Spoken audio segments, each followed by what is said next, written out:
Namatay dahil sa lason ang 7 aso at 5 pusa sa isang compound sa Mandaue City, Cebu. Makibalita tayo kay Nico Sereno ng GMA Regional TV, Balitang Bisdak.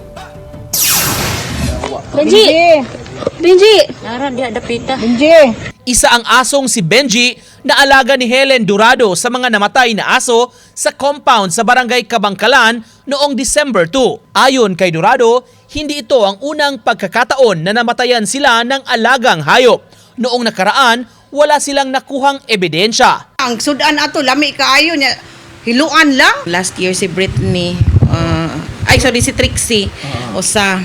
Pero mo lagi tagingon no nga wala pa mi evidence. Sa tulong ng CCTV ng kanilang kapitbahay, tukoy na nila ang nasa likod ng umano'y naglason sa mga aso't pusa sa lugar. Dumulog na sila sa barangay para maaksyonan ang kanilang reklamo. Posible umanong naingayan ang tinutumbok na responsable sa pagkamatay ng mga alagang hayop. Saba ko ng iro. Pero natural man ang iro ang paghod dun magkikitang tao.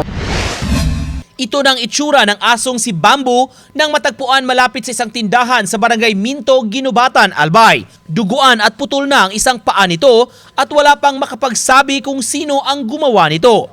Ayon sa may-ari ng aso, posibleng nakalabas daw sa bahay ng madaling araw ang kanyang aso na si Bamboo at hindi niya napansin. Yung dugo, nagkalat siya actually sa barangay road namin. Sadly nga, walang CCTV dito sa barangay namin. So talagang hindi namin ma-identify kung sino, walang gustong mag-witness kung sino yung nakakita or nakarinig. Agad namang dinala si Bamboo sa isang veterinary clinic at base sa obserbasyon ng veterinaryo, itak ang ginamit pang taga sa paa ng aso.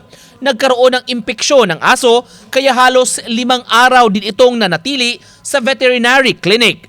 Mula sa GMA Regional TV Balitang Bisdak, Nico Sereno nagbabalita para sa GMA Integrated News.